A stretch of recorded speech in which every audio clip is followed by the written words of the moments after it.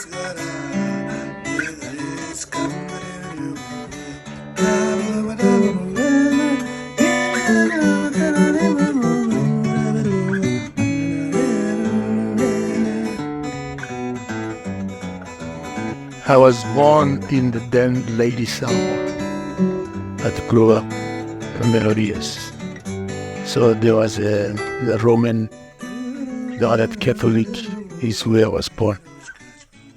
And then from there, yes, and then all my life grew up. Mamelodi where I still resides. Now, even though it's still there. Even now I'm still there. So South Africa is my country. Pretoria is my own. Tswana is my own. Yeah. Mamelodi is my family. And I mean, there's no way you can go there because you're the ambassador of that you and Philip Tabani and Bramos. When we think about the guitar, and Bahula. Yeah. When we think about Pretoria, we think about you. When were you born? Well, I'm old enough. Okay. Now I was born 65. Okay. Yeah. Well enough. Thank you so much for that. So, I'll be 60 next year, January. I'm still young. Yeah, but you have lived. You have lived and you made great things. When I used to study in Pretoria, and then when I play the guitar, most of the people, they will be saying, "Hey, Kenny Barrell." So was Kenny Barrell role model of many guitar players of your time? People like, well, we'll listen to that, but for me, with what I've sort of like written, it's my own style of guitar, but also even inspired by our guru from Mamelodi, Philip Tabani, Here. And did you go to school to study music? It's from here. And then all other things I've just picked them up along the way while playing with other people. Then I tried to peruse a little bit there and there. And that is why also I ended up studying a foundation, Vusi Mahlasela Music Development Foundation, and the School of Music, Vusi Mahlasela Music Academy, which is now with TUT, Tswana University of Technology, yes. That's what I'm talking about, legacy. Yeah, it will live forever. That it will live forever, even beyond us. I knew of the school because I used to teach. I used to go to teach at MC Arts Academy in Pretoria State Theatre. So I remember it back in the day. The MC Art, she was a teacher at my school before opening the MC Art. Oh, that's how far my memory can take me. And that time when you grow up, there was just influence of jazz and pop music, and you never played with other bands. Like, which any bands did you play with, or you were just inspired by band leaders? Well, as I said, most of the time I was playing solo, and then also I did some duo and also duo with Louis Mhlanga. But I used to have also my own band, which is called Mulala. And then later I had my band, which is called Proud People, of which there is an album that's called A Proud People. So with the late Johnny Mutuma, the drum, yeah. And I played with quite a lot of musicians of note, like the guitarist who was playing with the from Oban, Doliratel. Yes. The guitar player Manola. George Manola, who's the brother of the sister, they from Mount Queens. George Manola was also in my band. So yeah, but I played quite a lot with quite a lot of different, people. So George Manola was playing Bakanga as well, and was playing with Dolir Eratem, of course. First time I saw him with with Sis Dolly, but though it was through TV, because during that time the music that we used to see on TV, it was that kind of music, and I heard him in different setups when he was playing. Where was he from? I heard that was from Davidton. No, we'll talk about him one day, So, in terms of compositions, your compositions are so unique, and you are a conscious musician. Why I'm saying this is because of you have a song called My Way Africa. I'm sure that the song, it was inspired by what it was happening in the country back in the day, and so many other musicians, they did. During the Black Consciousness, there was Philip Tabani, other musicians. What was the song about? Well, My Way Africa, it is more about the continent itself. Just a revelation that, it's more about our ancestors telling us, that the time will come when it's right where, the feeling has to knock to everybody in the continent that, things must come back where it was. And we never had to listen to any directives outside anymore, because we are all, we have it all, we have everything here in the continent. So My Way Africa, and then also when you come back, the song will ring the bells when you come back, will beat the drums when you come back, and the concept, the thing of ringing the bells and beating the drums, it is a thing that we had, the inner thing in Africa, that whenever there is something happening, the drums will be beaten and all whatever. There were also bells, just like there were church bells, and also in cities, when there's a big clock in the city, the big clock, when there's 12 o'clock, the bell will ring. Now we don't hear those bells anymore, because they disturb the peace. Why I'm saying they disturb the peace? For the devil. The devil doesn't want that, because the frequency of the sound, the devil cannot withstand. So we must come back and ring the bells and beat the drums again, so that the devil cannot have any chance. That is why the wall of Jericho, they surrounded the wall 7 times and playing the music and trumpet, and then the frequency of that sound that destroyed the wall. So sound, music is powerful. When I listen to your music, your compositions, they're like poetic, because even right now, giving the description of the song, it sound poetic, and the message and the subject matter. I've got a license to use poetic languages anyway in it. So it is so more poetic. Like when I listen to the guitar, like the Sila Mabele songs, how you play them, someone will call it. What do they put that category, that music, that your style of music? What do you call your concept of music? I don't have, and then I was quite disturbed when they are sort of classifying us as world music, because there is more of folk in the music. Yes, that also range from the African blues and the folkish and all that. But we have here in South Africa, which is something that we are blessed with, a variety of styles of music, which is Kwela, Marabi, Mbatanga, Mtashiwo, Mbuve, and Malombo. Just like, the Jamaicans, they have their own pride with reggae music. And the Department of Arts and Culture and the government rubber stamp reggae as their pride. Why not here?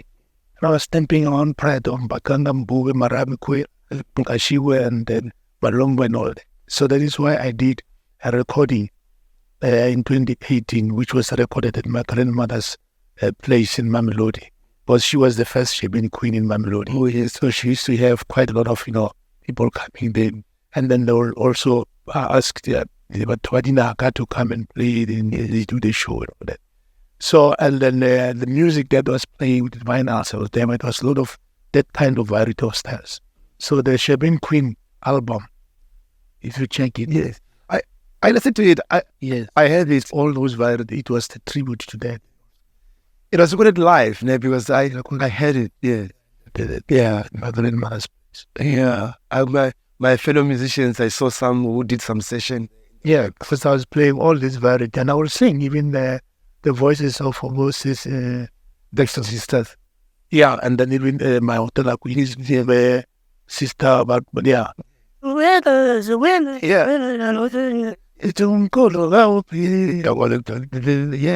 So, and then people like, that voice, like I can sing all this voice. So, but I have never gone to school for music, but that is why there was a need to start the foundation and for those who wants to, so that they can learn. But for me, it's from here to here. And that's the greatest legacy. I think The late, the Kelly Petlani, the flutist and the saxophone. So I used to play quite a lot with him. So he was always traveling sometimes with me and all that. Then I said, then my style is unique. And please, Vusi, don't ever change. Don't change. Yes. Because it is my own. And I also, of course, as you see, I did tune my guitar. Sometimes I tune it the other way. But I've got my own way of it. I've invented my own chords. And something which is just that accent, Vusi Mahlasela.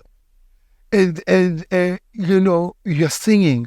Everyone, when I hear someone singing with a falsetto, I'm like, hey, Naguvus. So was your falsetto something? I mean, do you do it intentionally, or you just want to reach that note and you're like, I can do this? Well, it depends. I mean, with the way I will approach the song that I'm doing. And then sometimes there is the spirit that enables me to sort of like really reach and do that. And then if it doesn't work, that I have to, it's not all the songs that I have to like really sing with them. Sometimes, to do it like you are talking, the music, it's got variety of whatever, the way that you can sort of, approach it. So, as I say, it's too simple to say, it is the accent of Vusi Mahlasela. That's me. Yeah, your sound is different. It's not like many of the guitar players whom I've encountered musically. And the first time I heard your music, it was through my older brother. Brought the Silang Mabele. And which one was your first album, the first recording that introduced you? When you come back. Yeah. Which is got one of the classics also, which is Tongana. Tongana, which is a song about a shepherd who was very much vast with the law of the jungle. He could imitate birds, read animal tracks. So he was very smart. But so we need to see which leaders who are more like Tongana, who are like shepherds, to safeguard our country and all that. So that's metaphorically the things that I was singing about in the picture, just like Jesus Christ taught with pictures. So my music has got that kind of illustration. And you draw your inspiration of writing songs from what's happening around you, or the subject matter. The subject matter really, it counts. It is very much important. Yes, what you are singing about, and then also it is more about educating, but also preaching about something that is people can sort of like really be comfortable with and then relate with. When I was at school, they used to ask me, what do you want to be when you grow up, when you finish school? I said, I want to be a doctor or a priest. But somebody told me, but you're already doing it. You're reaching with the music and you're also healing.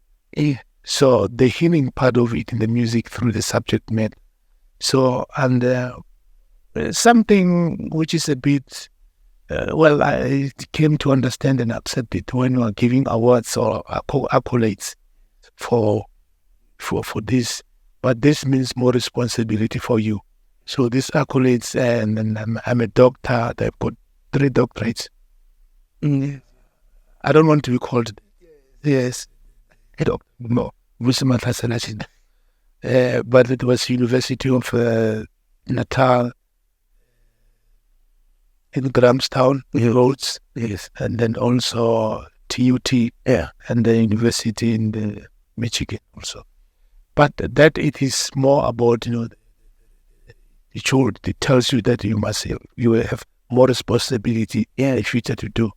but also to be, right, as this doctor. I'm like a doctor who has to diagnose the problems in the society, but giving it to them there through music so that they should debate it and come up with solutions. Not me coming with solutions, the people come up with solutions. So the subject matter is very much important, and the music, the message, all the rhythm and the melodies, whatever, they are also very important to carry that. So to sum it up, what you just said is like, you are a conscious singer. Yeah, I mean, you're a conscious musician. It has to be, because it is not like I chose that. That is something that I'm given. Yeah, it's one would say it's a talent, but it's a gift that is been given to me by my ancestors. That no, we want you to do this. These are the messages that you have to bring. And the reason, because why I'm saying a conscious singer is because we as musicians, we have a social responsibility to speak consciousness into the people and change it. Like you're talking about the subject matter. So now when you take your guitar, when you compose with the piano, you have to think about how it's going to affect someone psychologically. So that is why today, the music of today, it is commercialized.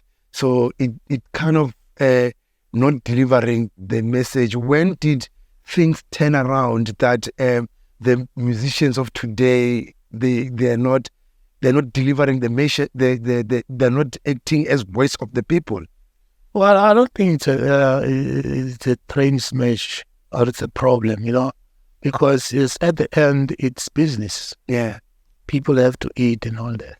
I never thought that, no, it will come to that height for me, because music for me, when I grew up, I built my own instruments, I used to use the guitar, the container that used to contain Indian mango salad, which don't go all later.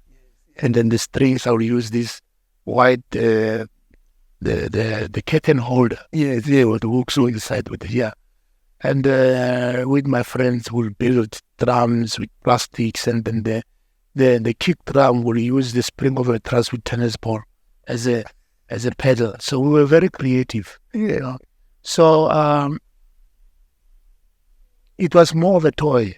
It was to play with. I didn't know that it was going to take me to this height today. But I loved music. I grew up listening to music. And when it came to the time that, I just not performing for 3 days, whatever, but until when I realized, this is business and one can go to it. But it quite a lot of caution, because if you have to pave your way in the right way, so that it should be a road map that will lead into positive sides where you can say something to the people and they must accept what you say. The first time when I went to the stage to perform, it was with a big question mark. I didn't know that people were going to appreciate my music and everything, but the people who brought me there, they knew their territories very well. They knew where to take me.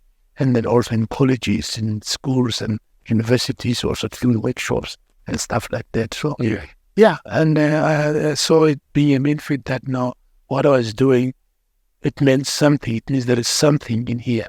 And then I have to elevate and, protect and then do it, even if it, that, how many passion as well. Yeah. How many albums did you record? I mean, like, I know right now you're still recording, you're still recording. You never stop. I mean, do you count the albums? I think maybe for now, I would say maybe it's 12.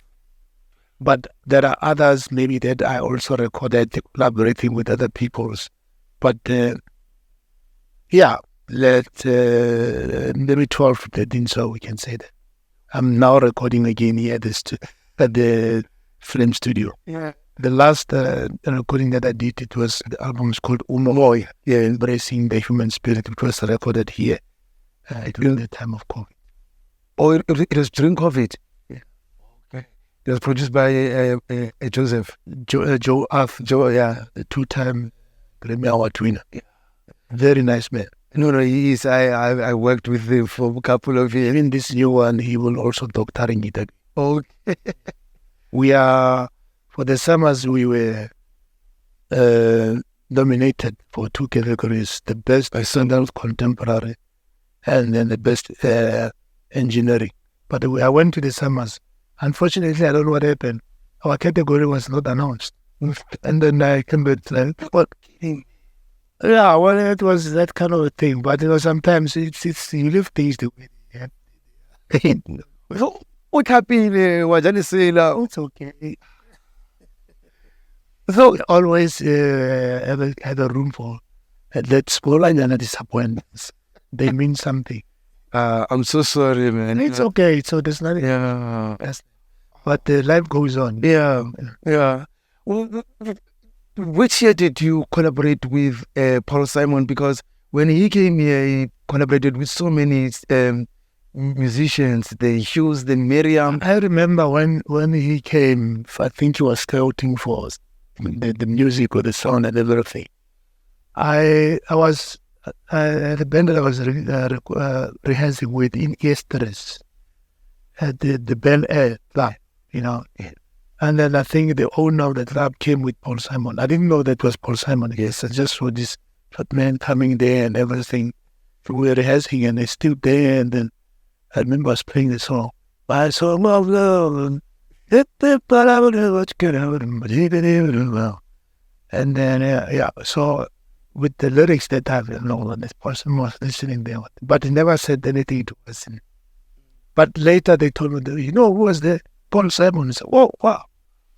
And then when I was in the States, whatever, and I got introduced to him also by Hugh. Okay. Yeah, we played also at Carnegie Hall.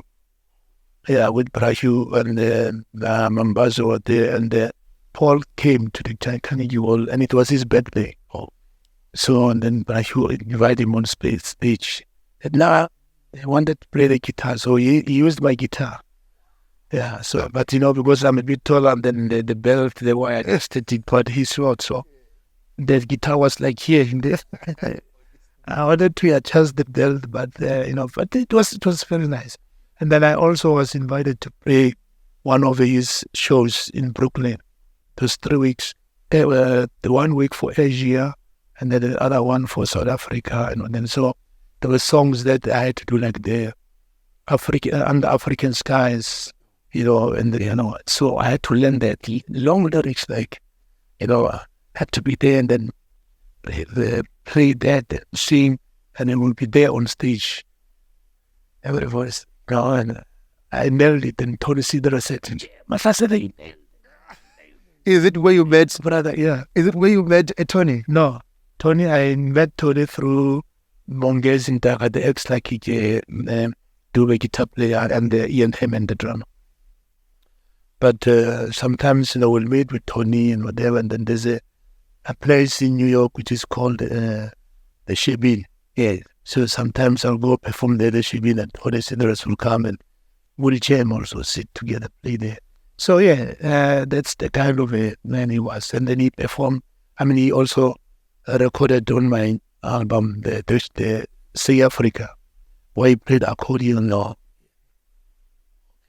What a musician, a multi-instrumentalist. Yeah, I was so sad. When I learned that he is really going to the great beyond the Western poem. I think I was privileged to have, meet with him. He was a very, very sophisticated guitar player. So why the acoustic guitar? The acoustic guitar, because there are so many people. They're playing jazz box. They're playing Fender and all. I like it because of the thin sound, but also that I can be able to play it with just my fingers. I see some they can play it with pedals and drum or whatever, but for me, I tried to use it and it's like, nah, I don't feel it. The warmth, of just, playing, touching it, caressing it, whatever. Just like Montgomery, yeah. That's the thing the feel that I like. So, I tried also to play a bit of keyboards, the black and white bones. Okay, you call it a piano to the black bones. So, yeah, we did a tour with Hugh, celebrating 20 years of our freedom. Then we did the next tour again, and then I told Hugh, no. Hugh, no keyboard for this tour. That what? That please, no keyboards for this tour. Just panic sound, just an acoustic. And then you trumpet. And said, what? Said, okay, we'll do it. So it was me on acoustic, Fana Zulu bass, Mongezi, guitar, you trumpet, Ian Emin on drums, and then the percussion player from Sierra Leone. Yes. He loves him. Yeah, with his name. Forgot his name. So Leone. He's a black. So we toured, man, in the States and also in Europe. It was very successful. Which year was always full. I think it's about maybe 10 years. But yeah, and then Brayu said, wow, this was great. So, and we had no keyboards. I'll send you part of the performance that we did when you come back. And Brayu said, if anything, this is the real Christ. When they president, this is the real one. It was very organic, it was nice, and yeah. And then I wanted to record something with Brayu. We always talk about recording something together, but it never happened. And we did the tour, and we forgot to record it. So, yeah, what a loss. Yeah, the memories that, we shared together, touring together. Very funny man, Storyteller as well. He's a storyteller of note. To grow, musically. Which year was the Graceland tour? I mean, that when you were working with Paul Simon, when you met Tony Citrus? I'll have to send you on WhatsApp those dates. I must go and locate them and talk to them and give me, because I think there is a data. Oh, okay. No, thank you so much. That I don't want to take your time. I know that we are in a, thank you so much for meeting with me. It's been 2 years, trying to have a conversation with you, because you are one of the special guitar player I've ever come across. Thank you so much. My guitar player, it is simple, not too much integrity there and all that and everything. So that is why also the likes of this young boy, Zulu, Papu. Mm-hmm. I also haven't, told him too long. You need to venture into this, and this, and then he listened, and then he's a great player. Yeah, and I knew him as he grew up listening to my music. Yes, and then he was at least like, one day I want to play with this, and then I do quite a lot of duo performances with Zulu, and I've seen some couple of them, and. The acoustic guitar, it is as much as special. It is just like acoustic piano, so forth. The problem is when we get to the festivals, is this, getting the right sound. Yeah, they don't know how to mix the acoustic guitar. Oh, Jesus. Yeah, because mostly they do rock and roll and stuff, whatever. But that is why I have this guy here in Tanyiso. One year, the film studio, the engineer, this guy is, when I do festivals, I take Nkani, so he's the one who is to many guitars and the acoustic. He makes it very well. So you'll hear clearly the accent of Vusi Mahlasela. Because it doesn't drown by music or anything, people can hear, oh yeah, this is Vusi. The acoustic guitar. Yeah. Bravos, thank you so much. I don't wanna hold you up. I really appreciate your time. And I always ask this question because you've been here before for many years before us. What is it that you can advise with young people? Young people, when we were growing up, our peers were playing soccer. It's either you become a soccer player, you become a guitarist, and so forth. But today, young people, they want to become DJs, and the business is not nice. So I want us to talk about the business. People, they don't manage their money, and alcohol abuse, substance abuse. What keeps you grounded, anchored, to be focused? Well, it all comes with the realizations of oneself.